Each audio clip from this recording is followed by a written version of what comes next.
Hi guys, today we'll be taking a first look at the Gustard X26 III digital to analog converter that I hope will replace my X26 Pro as my reference digital to analog converter, if it's that good as other reviewers are saying. So let's start with the front. On the front of the device, we have two LCD displays for the volume control and other information. You're not. I think you. No, you will be able to see them. I can see them on my camera screen. There are two of them. We have a Gustard logo that doubles as a power switch. You should be able to hear it clicking. And on that side we have three touch buttons, the one in the middle for the settings, and there are two buttons for volume control, the -1 and the +1. You should see the ghosts of them because in normal operation they are lit from underneath. On the sides of the digital to analog converter we have a cooling fins that are dubbing as a kind of decoration, I think, because they look very nice. Why cooling things on digital to analog converter? Because this one gets quite warm. Not exactly hot, nothing dangerous, but you can feel with your hands that it's quite warm. Okay, the back of the device. We have one set of balanced XLR outputs. We have one set of RCA unbalanced outputs. We have input for the streamer module. This is your network connection. We have a regular USB connector.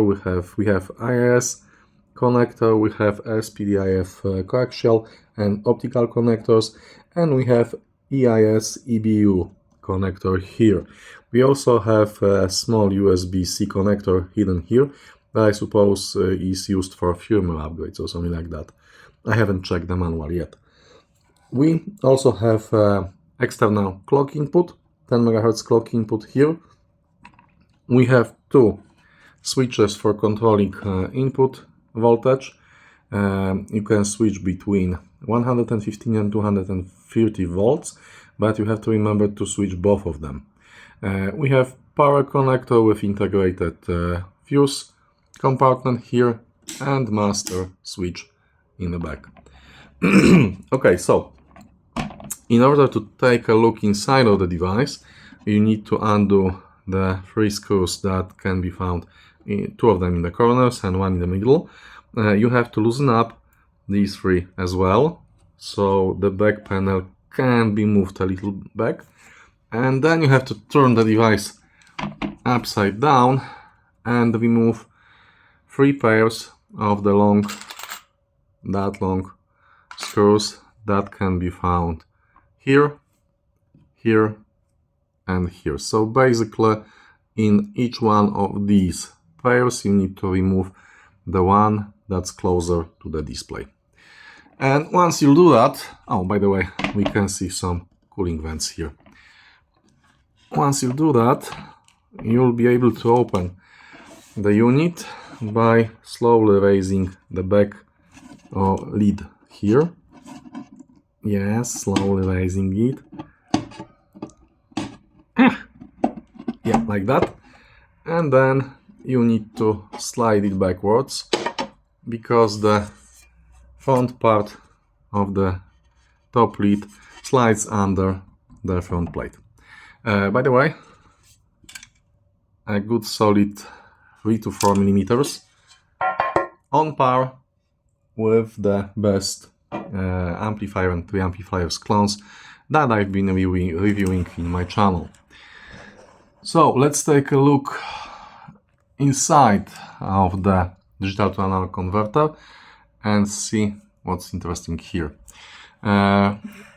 As you can see, the internal layout follows the Gustard regular layout that's been here since X20, X20 and then X20 Pro digital to analog converters, meaning that we have separate toroidal transformer section with shield, and we have 2 toroidal transformers.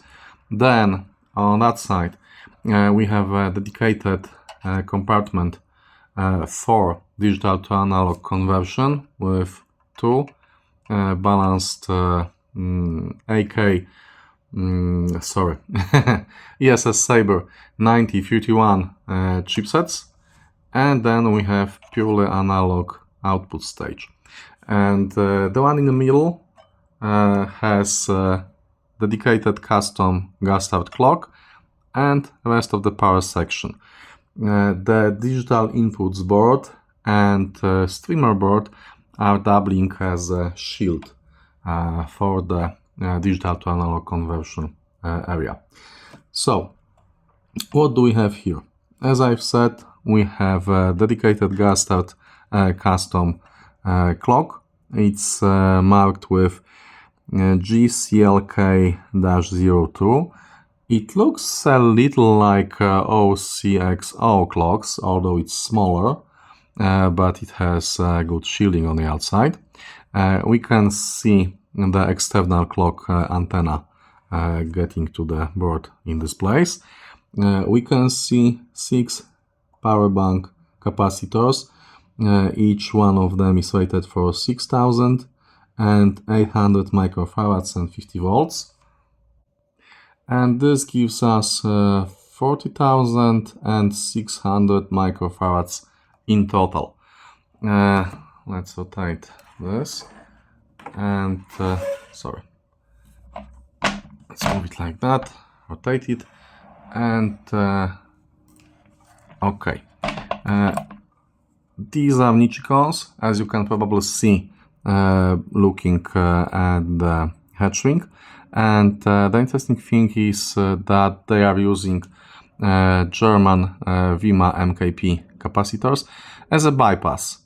For each bank of capacitors we have one Vima capacitor used as a bypass. And then we have stabilizers here. The digital board, let's take a look at the board.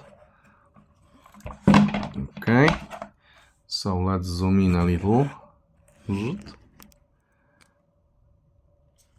let's do it like that. Sorry. So we have analog devices, chip here, that's probably MCU. We have some memory chips. We have XMOS USB controller, and we have Lattice FPGA chipset here, probably used for the filter logic, because as you may probably know, Gustard is replacing the standard filters that can be enabled in the Saber DACs with custom designed Gustard filters. Okay, on the other side we can take a look at the streamer section. Streamer board is made by an external company for Gustard. I don't remember the name at the moment, but this is a Linux powered streamer board. We won't be able to see the exact chip used here because of the radiator, and we can see memory on this side of the board. So it's pretty simple build, and let's take a look at the digital to analog conversion part.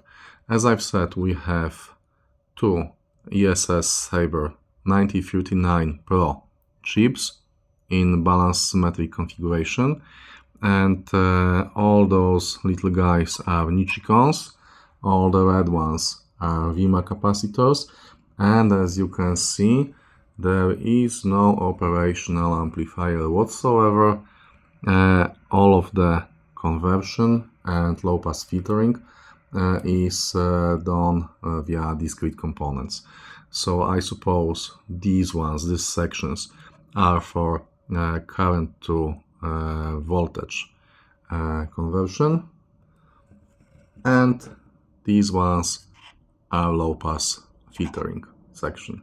And we also can see two Japanese relays used for controlling outputs. So all in all, very neat, very clean and very nice build inside. I'm zooming it for you guys to take a look at the components used. And this is the same way since Gustard X20.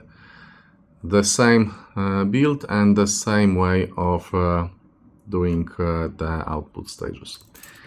So as I've said, a very nice, very clean build.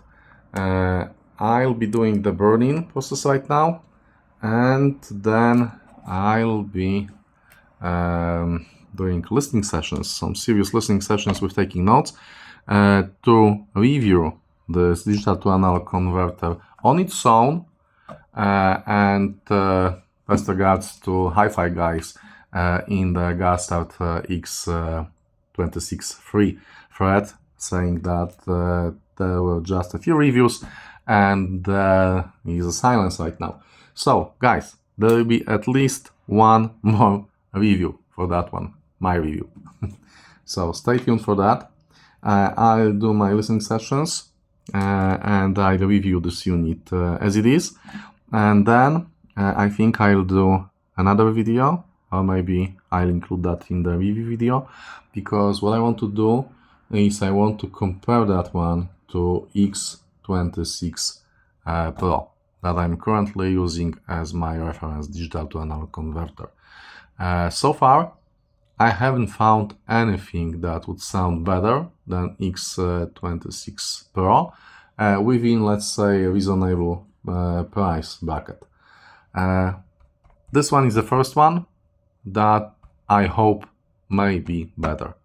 I've tried Gustard R26, I've tried Gustard A26. None of them, in my opinion, were significantly better. Well, let's try that one. And I think that's it for today. I hope you enjoyed this small little first look video, and stay tuned for full review of this digital to analog converter. I think I will give priority to this particular review. Why? Because then I'll be able to use, if it goes as well as I hope it goes, if it will sound as good as I hope it will sound, then I'll be using this digital to analog converter as a reference unit in my following amplifier and preamplifier reviews. So this one definitely will be jumping the line. Yes, and that's it. I hope you enjoyed this small video. Stay tuned for more. Stay tuned for the full review of Gustard X26 III digital to analog converter. And have a great day. Bye guys.